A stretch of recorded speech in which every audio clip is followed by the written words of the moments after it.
She announced, "I'm pregnant and you're the father. No DNA test needed." I said agreed. Then I played the video of her coaching someone on what to say to baby trap me. Her lawyer couldn't explain that away. Original post. I, 33, work in IT security. Been with Melissa, 29, for about 18 months. Things were good at first. She was fun, ambitious, worked in marketing at a startup. We moved in together 6 months ago, split everything 50-50ths. About 3 months back, things got weird. She started dropping hints about marriage, kids, the whole deal. When I said I wanted to wait at least another year before even thinking about engagement, she got this look. Not angry, just calculating. 2 weeks ago, Thursday evening. I'm working late from home, headphones on, debugging code. Melissa thinks I've already left for my buddy Trevor's place. I'd mentioned grabbing beers with him. But Trevor canceled last minute, so I stayed home to finish a project. My home office shares a wall with our bedroom. Through my noise-canceling headphones, I hear muffled talking. Take them off. Realize Melissa's on speakerphone. Remember what we practiced, Mel? You have to sell it completely. That was her friend Nicole's voice. I know Nicole. She's the one who bragged about getting her ex to pay child support for a kid that turned out wasn't his. Real piece of work. Melissa, I know. I'm just nervous. What if he asked for a paternity test? Nicole, we went over this. You cry. You act hurt that he doesn't trust you. Make him feel guilty. Say the stress could harm the baby. Melissa, right? And if he still insists. Nicole, then you stall. Say you'll do it after the birth. By then, you're either actually pregnant from all the extra trying, or you've had time to figure something else out. My blood went ice cold. Melissa, the ovulation kit says I'm peak fertility tomorrow through Sunday. Nicole, perfect. Seduce him tomorrow, really go all out. Then wait 2 weeks, and boom, you're pregnant. Even if you're not, you can fake it for a month or 2 while you keep trying.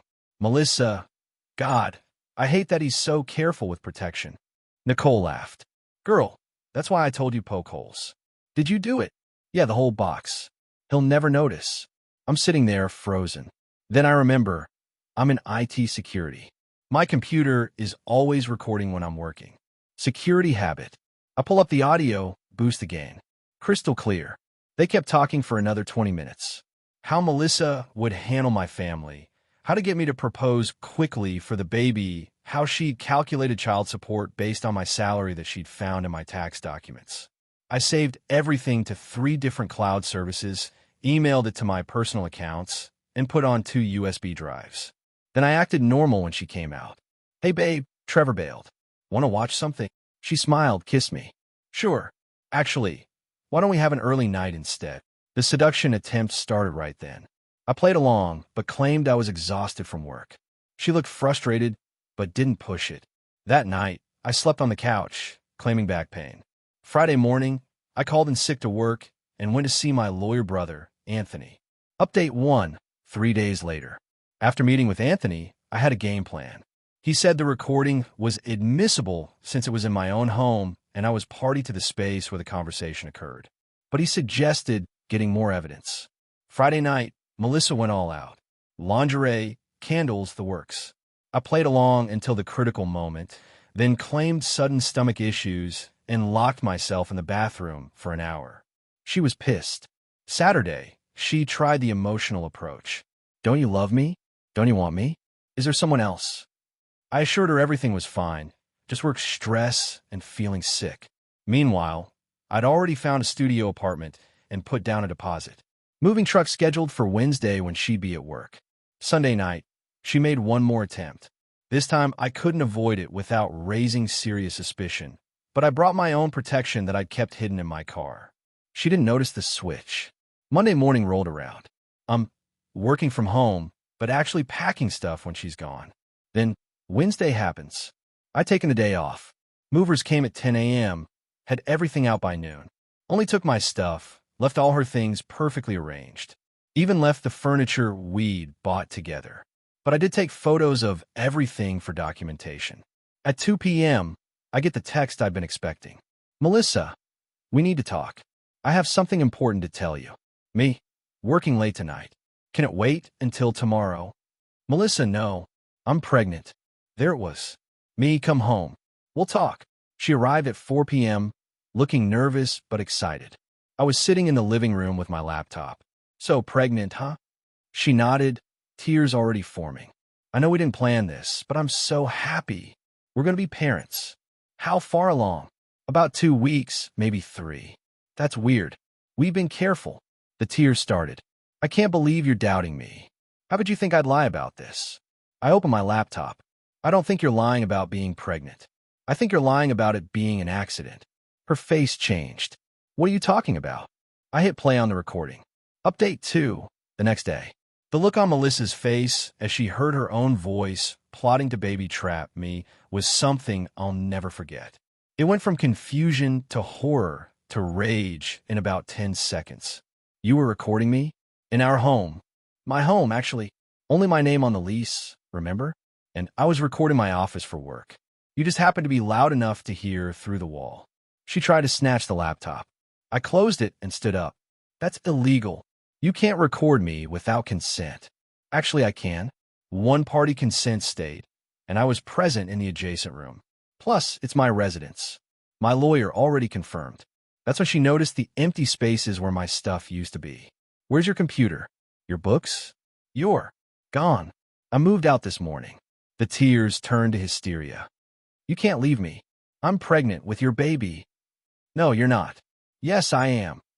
She pulled out 3 pregnancy tests from her purse. All positive. Oh, I believe you're pregnant. Just not with my baby. What? See, after I heard your little planning session, I was very careful. I used protection that you didn't have access to. So either you're lying about the timeline, or it's someone else's. Either way, not my problem. She went pale. You knew. You knew, and you still. Still what? Use protection during consensual relations with my girlfriend? Yeah, guilty. Then came the threats. I'll destroy you. I'll tell everyone you abandoned your pregnant girlfriend. Go ahead. I'll share the recording of you planning to trap me. No one will believe you. Won't they? I have the Poke condoms too, by the way. Kept them as evidence. And screenshots of your text with Nicole about this whole plan. That was a bluff. I didn't have texts. But she didn't know that. Her phone rang. Nicole, don't answer that, I said. We're due. I don't care. But you should know she's also in the recording. Pretty sure her ex would love to hear about how she bragged about defrauding him. Melissa answered anyway. Put it on speaker. Nicole, he knows everything. What? How? He recorded us talking. Nicole went quiet then. Get a lawyer. Say it's fake. Deep fakes are a thing now. I laughed. Audio forensics are also a thing, Nicole. And I have the originals with metadata. Plus, Melissa, remember that nanny cam you insisted we get for security? It backs up to the cloud. Guess what else it recorded? We didn't have a nanny cam. But again, she didn't know that. Melissa broke down completely. Not pretty tears, full ugly sobbing. This isn't how it was supposed to go. No.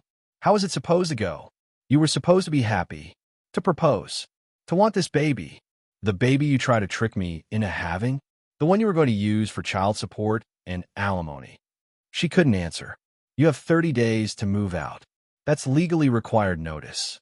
Your stuff stays here until then. But I'm not coming back. I left her there crying and went to stay with Anthony. Update 3, 1 week later.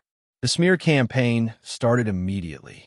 Melissa went on every social media platform claiming I'd abandoned her while pregnant, that I was a deadbeat, that I was abusive.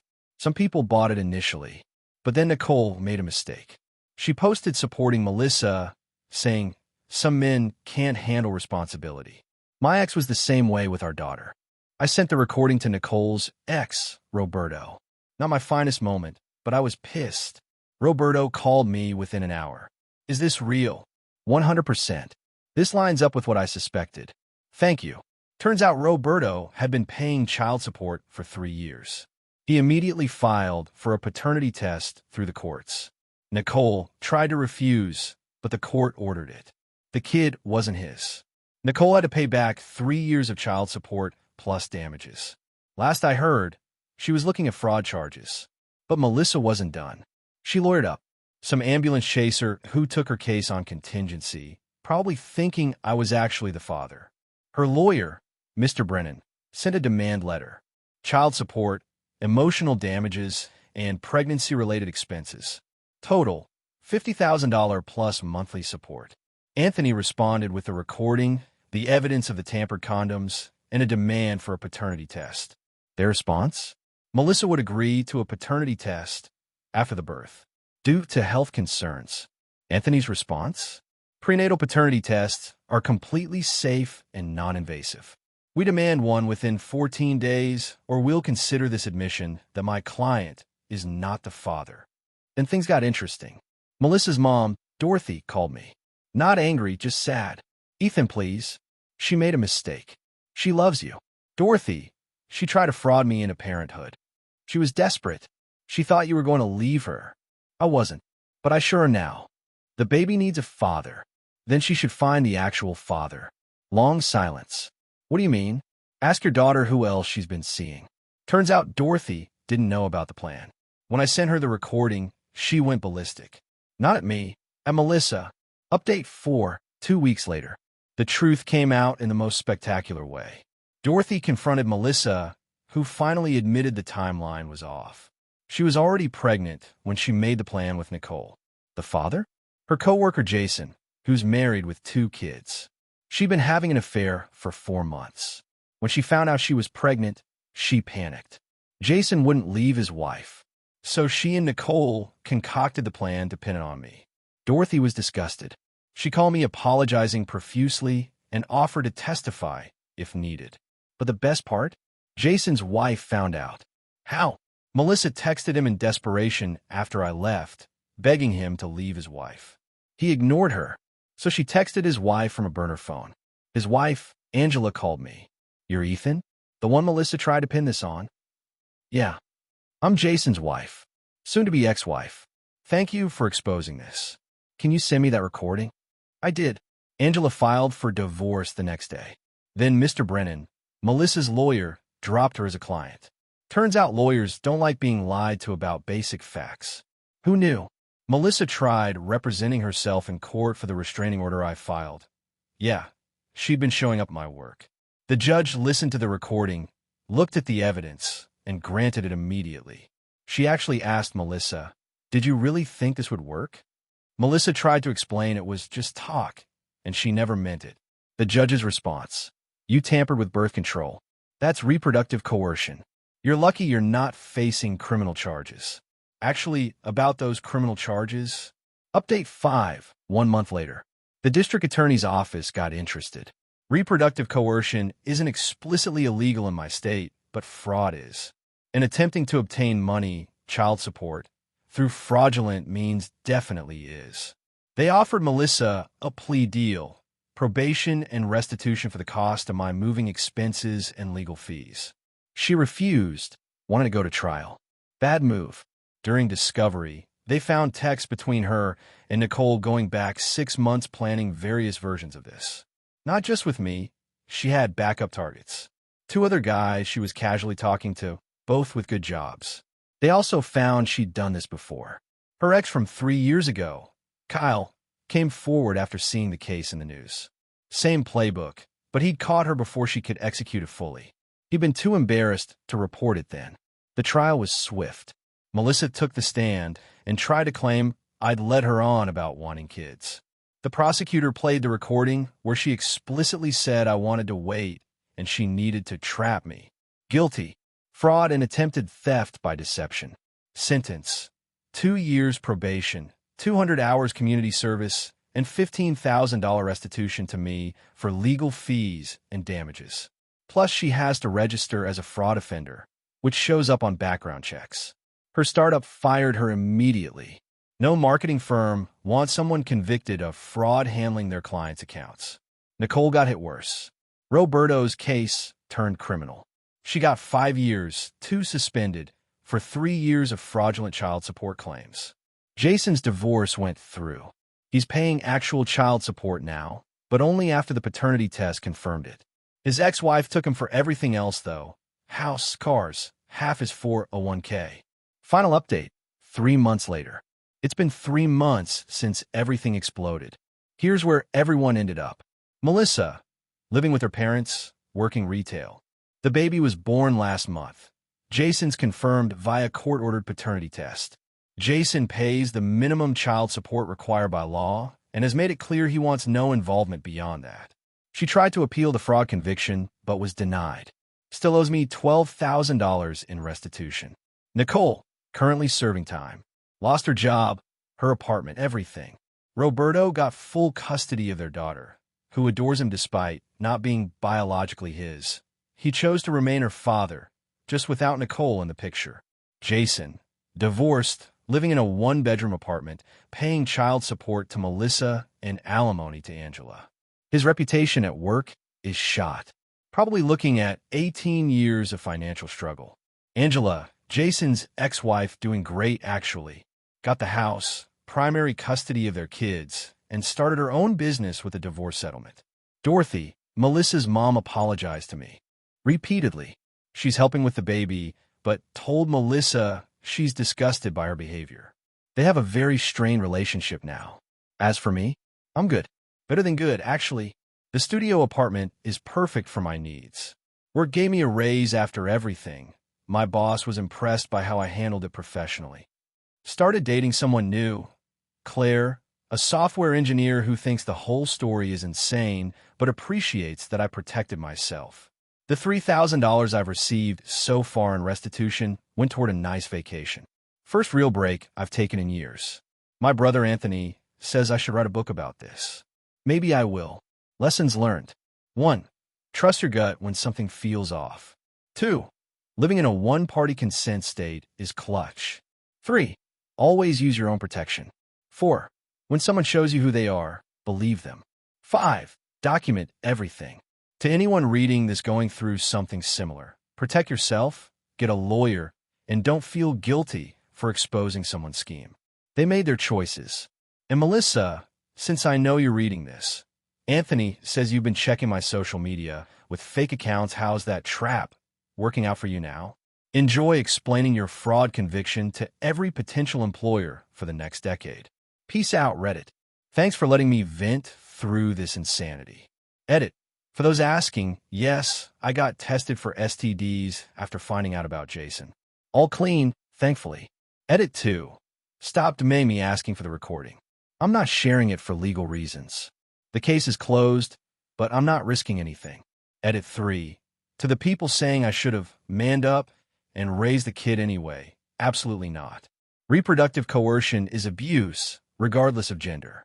Flip the script and imagine a man tampering with a woman's birth control. Same thing.